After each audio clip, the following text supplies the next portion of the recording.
that music.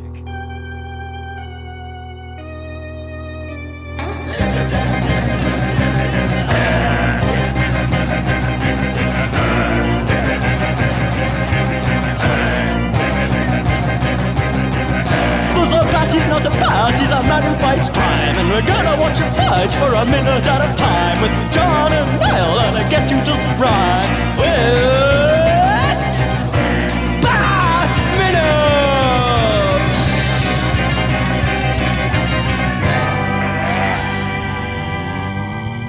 Greetings, citizens of Gotham, and welcome once again to Bat Minute Returns.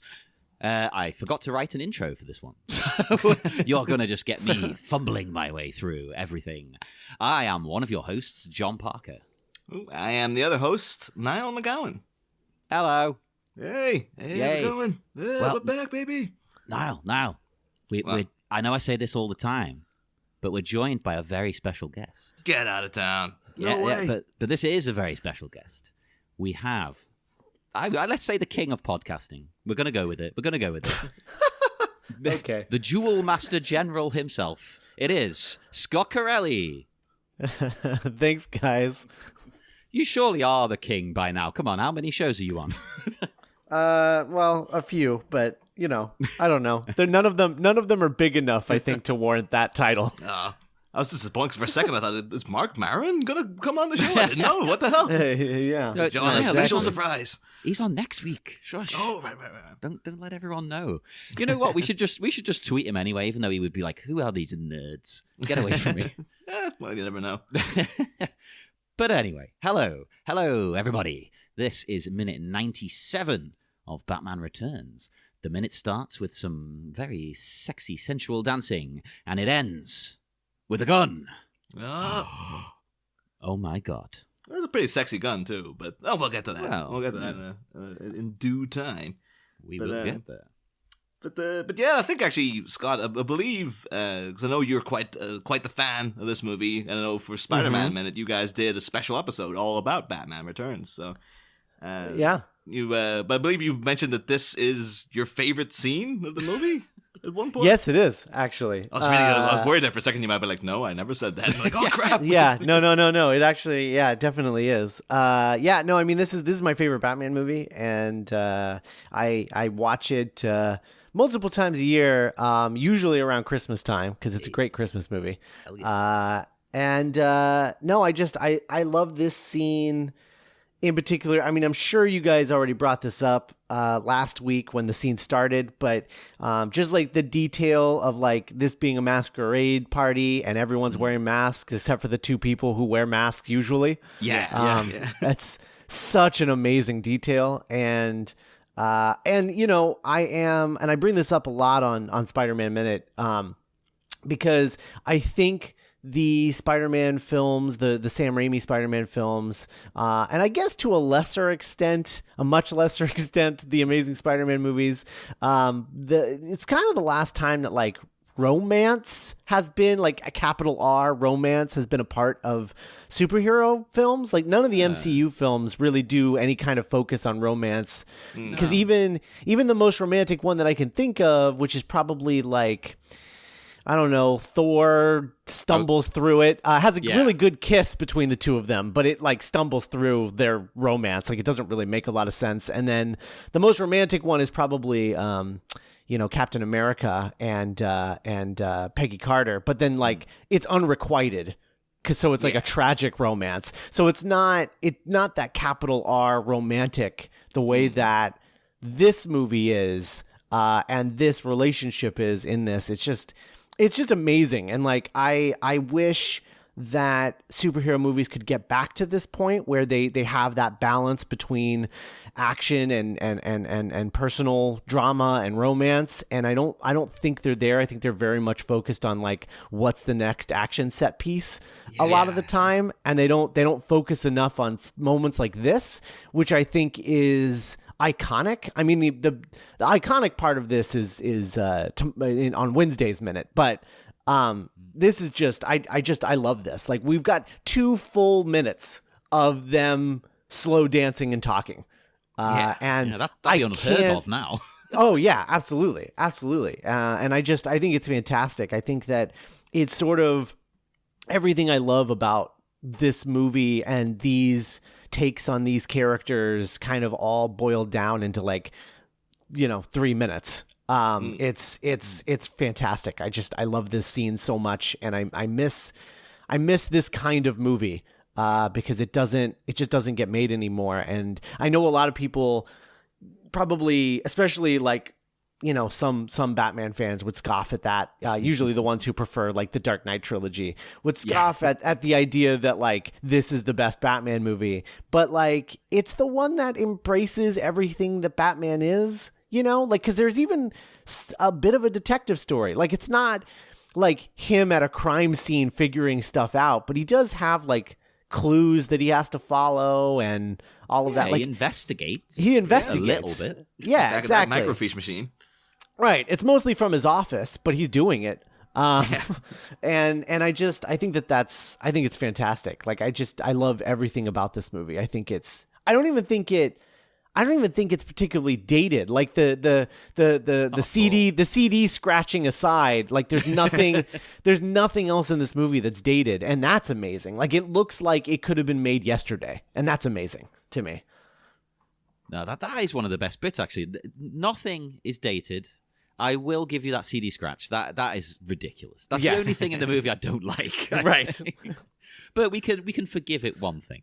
Mm-hmm. But as you said, the relationships, the romance, the talking. These are the things you remember. You don't remember the fighting from this movie. Is there even much fighting? Not a lot. The only romantic superhero movie I can think of in recent years would be Deadpool, which is kind of focused on the romance. But then that's kind of it's almost the worst part of the movie, because you're kind of all the bits where he's been quippy and he's being Deadpool are kind of what people are drawn to. And the romance is just kind of oh yeah, that's another thing, part of it. But it doesn't grip you in. It doesn't grip me in, at least. Right. And the romance is done facetiously. All of the romance is done facetiously. Isn't this hilarious? They're in love. And it's it doesn't have to be. and no, could be nice. Yeah. Could be sweet. And not for nothing, but you never get the sense of them falling in love. It's just, they just are. She thinks he's hot. He thinks she's hot. They have sex once, and then they just start having sex a bunch, and now I guess they're in love. That's it. That's the romance in that movie. So it's not a particularly it's Attack of the Clones level. Yeah, it's not particularly romantic. There are sweet moments in it, but it's not a romantic movie. Not really. No. Whereas this really is, despite the fact they're kind of on opposite ends of the. Well, in some ways they're at opposite ends of the moral spectrum, but at the same time, as we've brought up a lot of times on this show, you are kind of on Catwoman's side. Well, there's stuff specifically mentioned next minute where it really, I think, really cements both of them as being in you're both in the gray area. Yeah. But we'll get to that in the next minute, I think. Yeah, we'll get there. Yeah, but of course, then this is some overt sexuality from. I'll actually say this is more Catwoman than Selina Kyle saying this line about there's a big comfy California king. What do you say? Because she goes into that real Catwoman draw. What do you say? It's very alluring.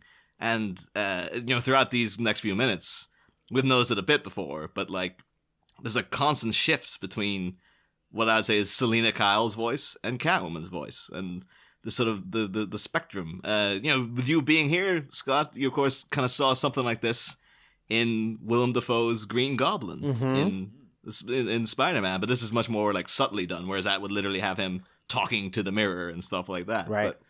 But it's a thing that gets so subtly done that even before watching the minute by minute, I didn't quite realize how much it was going on and how kind of you can almost see, particularly in these minutes, with the way the music sort of distorts and stuff in the background, you can see the kind of shifting of Selina's broken psyche and stuff. It's very, very well done. Well, and the thing that's interesting too is you called that subtle, and you're right. And this movie in general is more subtle than anyone gives it credit for.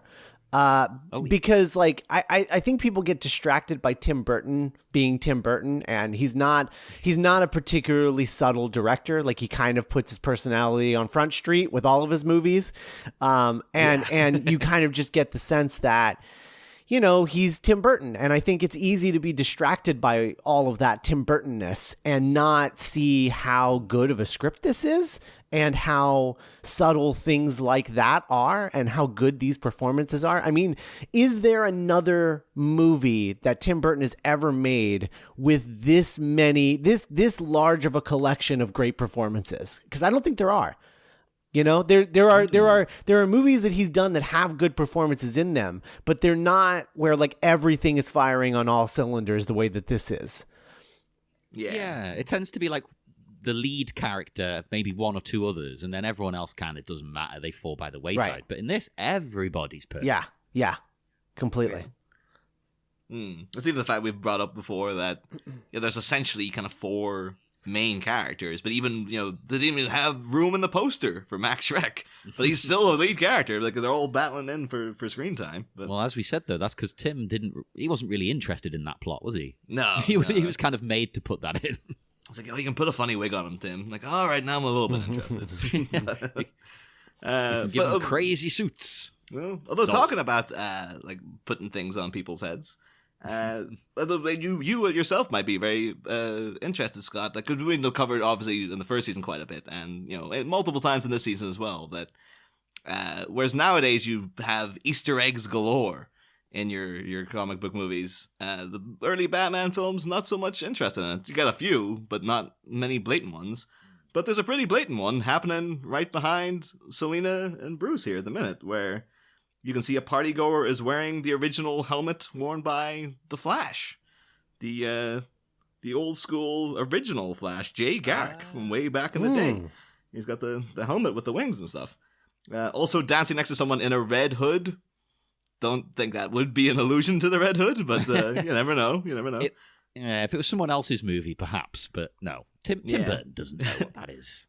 No, but of course, people don't know because everyone will be like, oh, the Flash, yeah, Barry Allen and Wally West and all that. But the original Flash was a fella called Jay Garrick, and you can tell he's a guy from the 40s because he became the Flash after breathing in hard water vapors during a smoking break just he was having in a laboratory. So.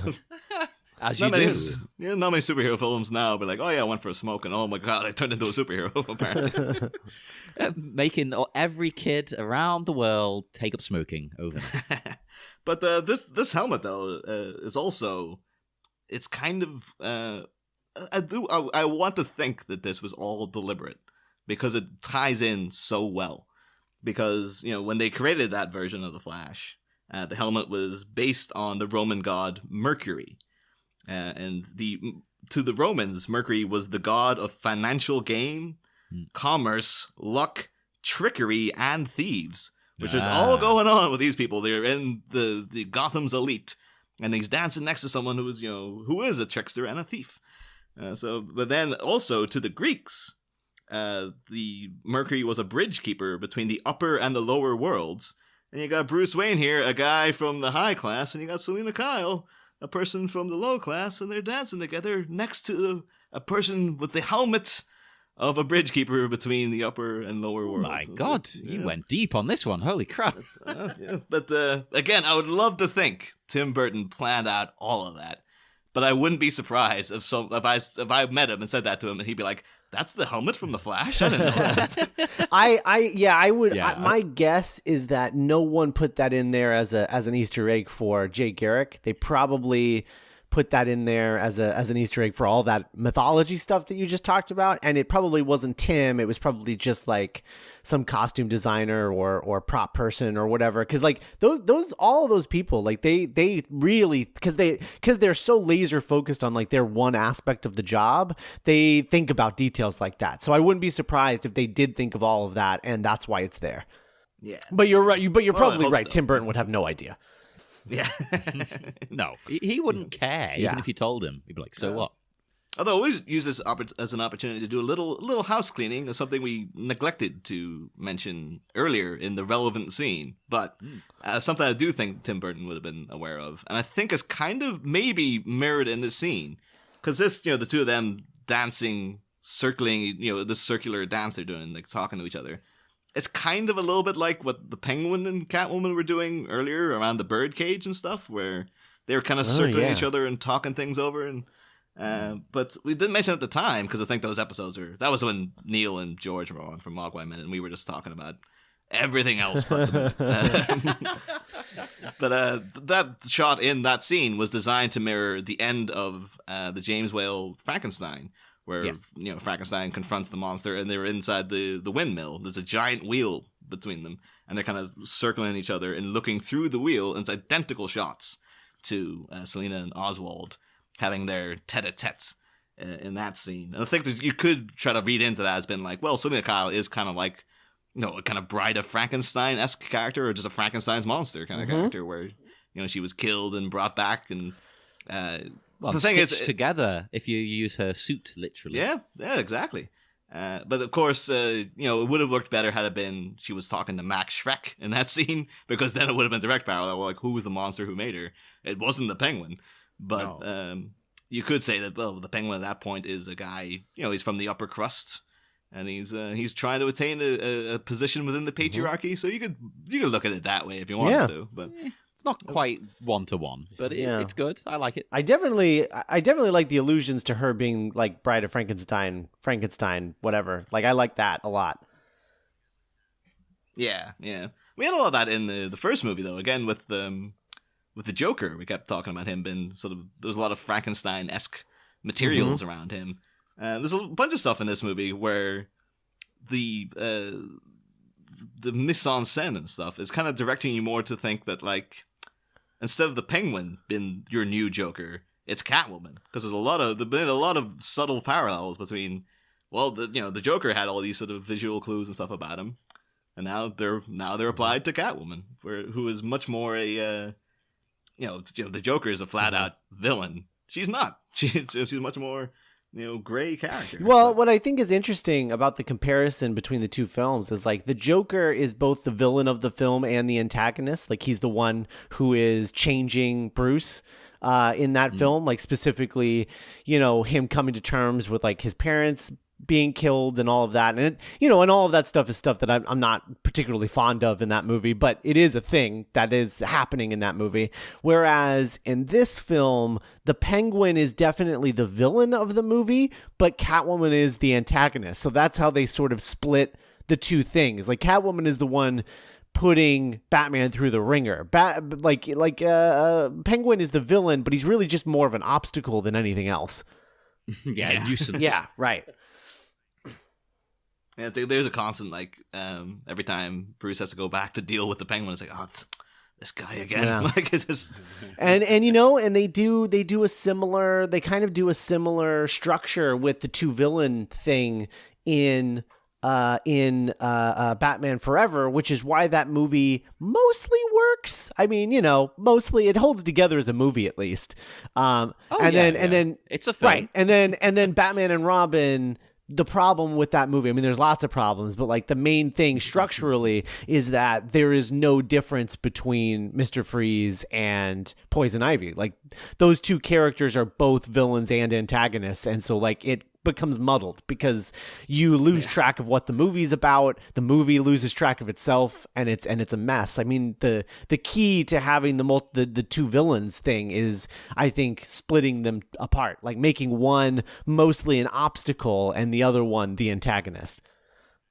It's just insane. Because I've seen earlier today as well, people because they're talking about re-releasing.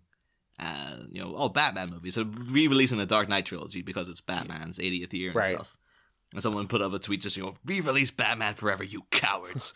And I think I'm really getting the vibe from doing this show and getting people booked for next season. Like, I think we're on the tip of, like, the Batman Forever renaissance. Because there's a lot of people coming out of the woodwork really, really supportive of that movie. Yeah. So, I mean, it's a fun film. It's not... There's a lot to enjoy. For sure. It's not good. Like, it's certainly not what I would want from a Batman movie at all, like, in any way, shape, or form. It's way too silly. I mean, it's like a kid's cartoon turned into a movie. I mean, it's not It's yeah, and it's not even like a kid's cartoon like Batman the Animated Series. It's like, despite the fact that it rips off like a ton of stuff from Batman the Animated Series, It's more cartoony. yeah, it's way more cartoony than Batman the Animated Series. And it's not I wouldn't call it a good movie, but it does hold itself together as a film more than its sequel. So that's what I would say about that. Yeah, it didn't tarnish the legacy. It might not have lived up to these films, but, you know, it was fine. It was an okay entry, and then the next one ruined all that, or made it better, depending how you want to look at it. What mood you're in, how much alcohol you've consumed. That's true. But anyway, in the minute here, we do get, you know, this minute is essentially just a conversation between Bruce and Selina as they circle each other and do a little dance. But I do like in the background, because we talked, you know, a bunch last week about the song, you know, Face to Face by Susie Sue and the Banshees. But it's very apparent in these minutes that they've cut down the song to fit into things going on and to meld with the scene more and stuff. But I do like that, you know, you can see parallels between what's been said in the lyrics in the background and what's actually going on screen and stuff. Like, after the California King line, you know, they have the line, something says I must resist, and then, you know, Selina comes, you know, they kind of go out of the heavy sexual flirtation. But then when they do the masks about, like, oh, you know, I'm a little tired of wearing masks, it's immediately followed by the line, the masks they slide to reveal a new disguise, which is clearly just paralleling what's happening in the scene. And then I like that. You'll notice as, you know, it goes on, the music sort of distorts. It goes off, not just playing the song, into a little bit of orchestra work by Danny Elfman. But, like, it does that immediately after the line in the song, but how can you when you're split in two? And then it sort of goes into the sort of, you know, slightly, you know, cacophonous bit of violins in the background and stuff. And there's a lot of good stuff going on here. There's very much more in the next minute as well, where, like, they do some... It made me, particularly watching it in preparation for this, where, like, I really wish you could get a version of this song that was this version in the movie, like, where they're actually putting in all the orchestral bits from Danny Elfman and stuff back again. And Do it yourself, man. Come on. Yeah, because you could, but it's just one of those things, like, yeah, no one's demanding that except me. So I'm like, what? Come on, This just do show and all the sway we've got now, we can make it happen. But I do like, you brought up the dialogue a little bit, where, you know, Bruce says, "Oh, you mean take off our costumes?" After she suggests, you know, going to the bedding area. Oh yeah. Which ties into, well, A, what Scott you brought up at the start, and B, I think I talked far too much about last week, but I don't care. It's coming back up again. Is that these two here, Selina and Bruce, they are the costume. They're the character they've created. Like, that's why it's fun that they're not in a costume in the same way the other people are. To them, they are. They're dressed up. They're affecting a new personality just for this party. Batman is him. Catwoman is her now. Well, she's kind of torn, but, you know, mostly. Yeah. So well, and I think too, you know, to even take that further, you know, they both had a third personality prior to the thing that changed them.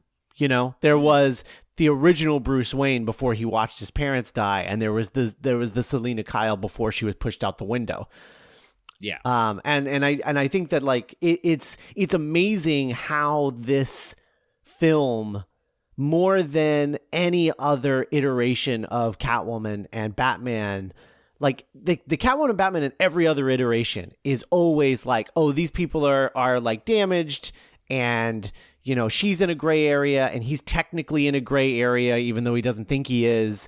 It's always that we're not so different, you and I, like that vibe is always the thing with them. And this is the only iteration of these characters that I can think of where they truly made them the same people. You know, like they have this same structure to their life. It happened way earlier for Bruce, but it's the same structure where when the thing happened that changed them, that other person died. And then they came back as this other character and then put on a facade to, like, pretend to be a regular human being. and the facade isn't very good. You know? No, to anyone who opens their eyes, they can see right through it, I think. But a lot of people don't pay attention. So he gets away with it. She gets away with it. Yeah. It's amazing. I do always like the oh my god. I always like the succinctness. Oh my god. I got it out eventually.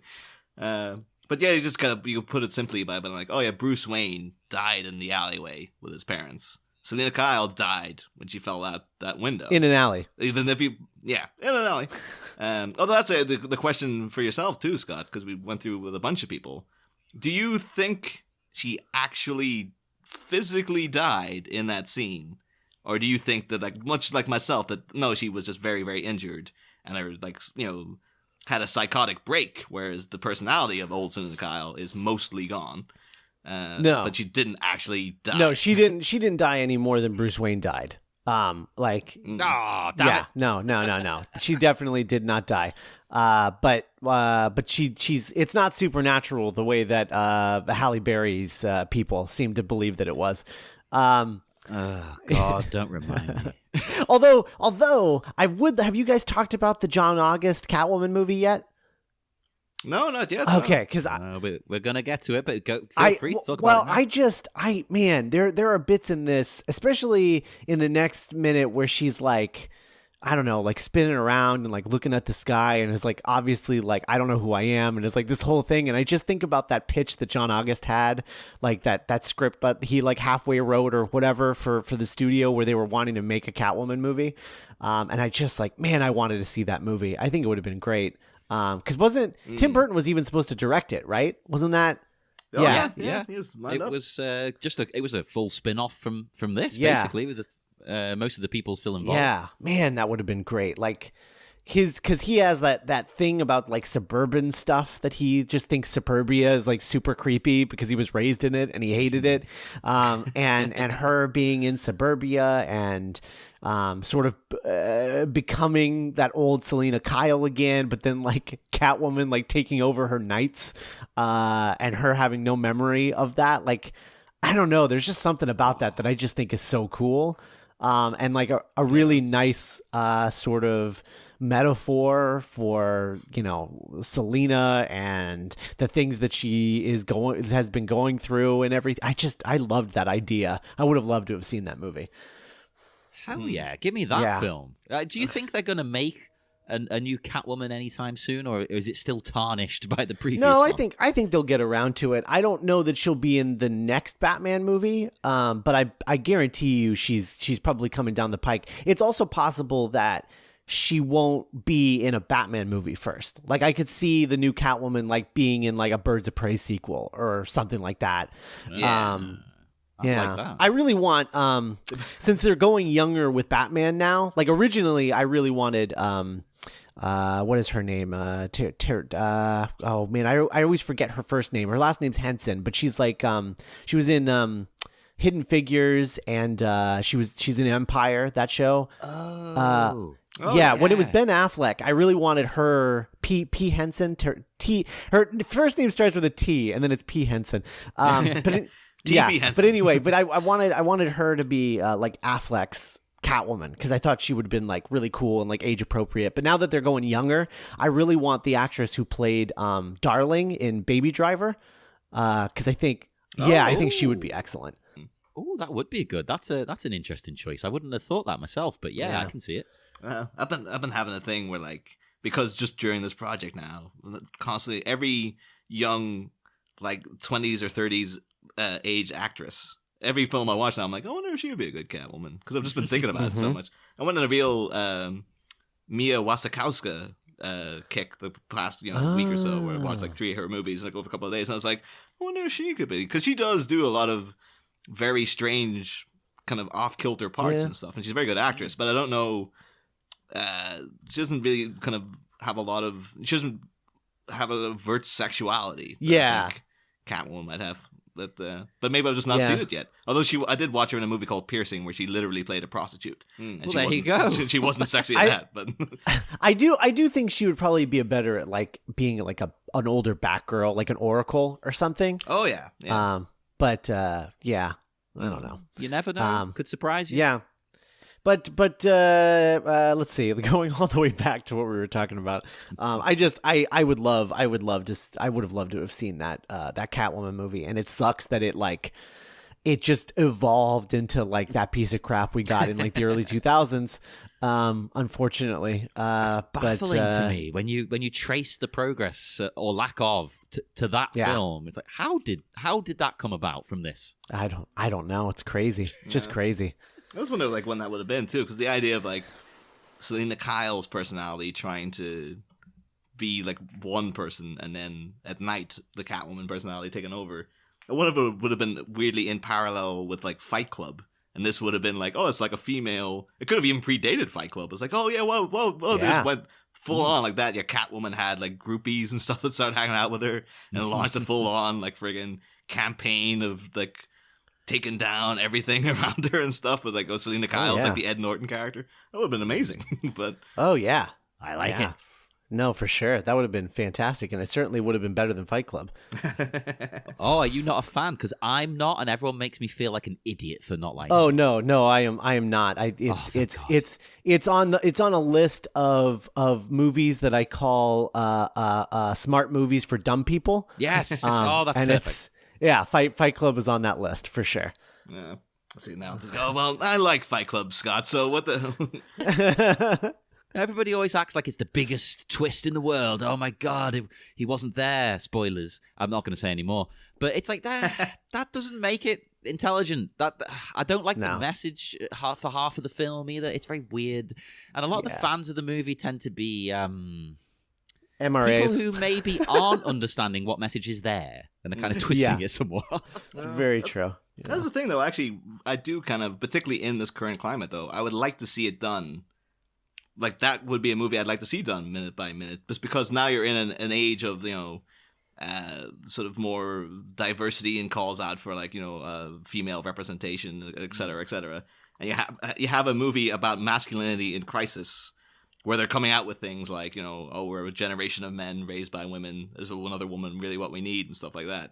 And it's like taking that now 20 years later and then getting in people to look at it minute by minute. And then having maybe like a woman on every week just to be there to go like, well, what do you think of this?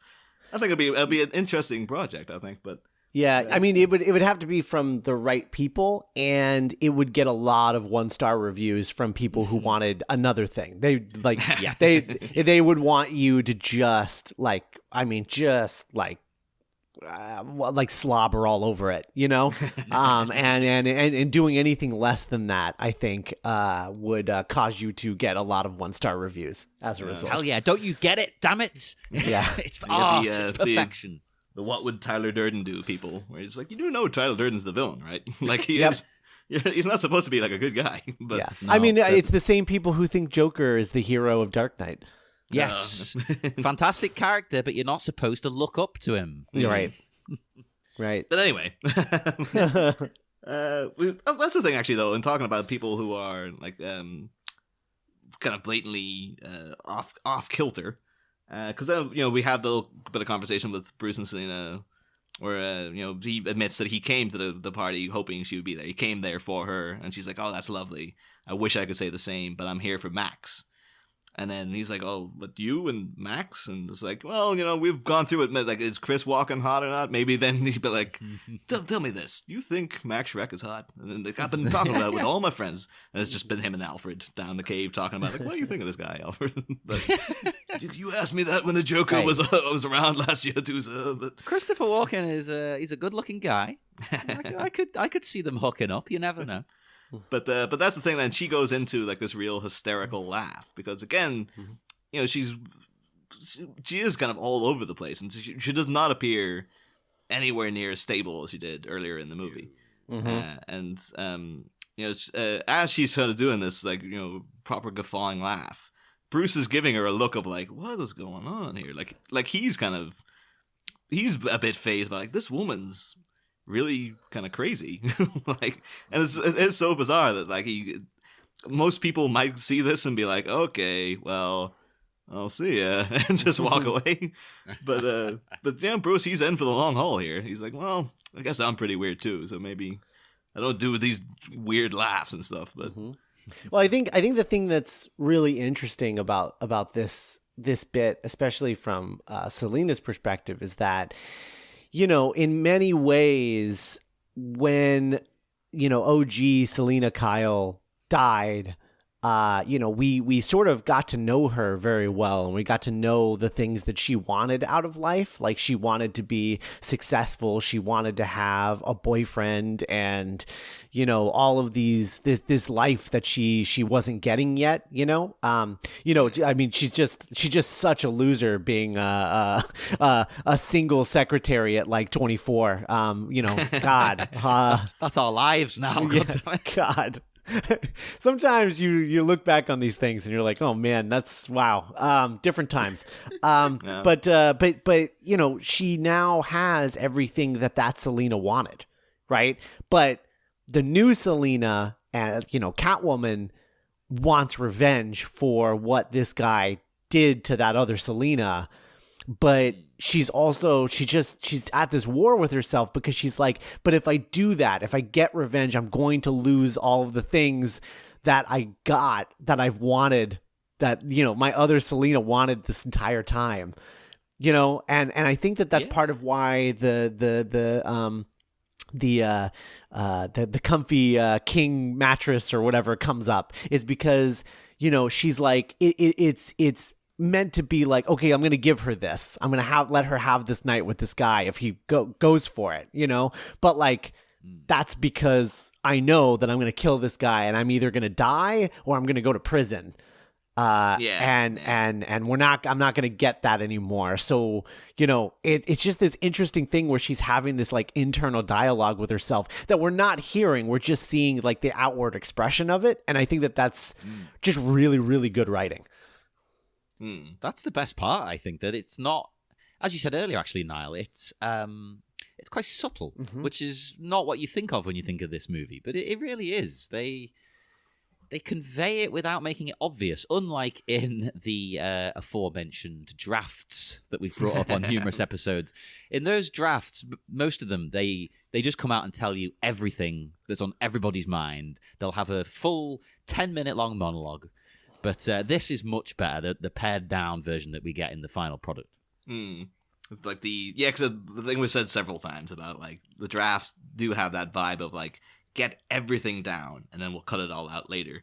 So you do have these random, it's like Kevin Smith wrote Batman Returns, where it's just like, this scene would have lasted like 50 minutes of them having monologues back and forth to each other. Whereas like, they got in Wesley Schrick and he went like, all right, cut out all of that. And in the end, get something much, much more refined. But that's the way, script editing works. But, who'd have thought? Well, when Selina here, she pulls a gun out that she's got on her person to kill Max Schreck with, presumably.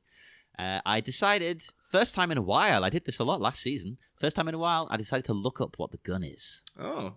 Dun, can dun, dun. I ask though, because this immediately, and talking about parallels between, Catwoman and the Joker.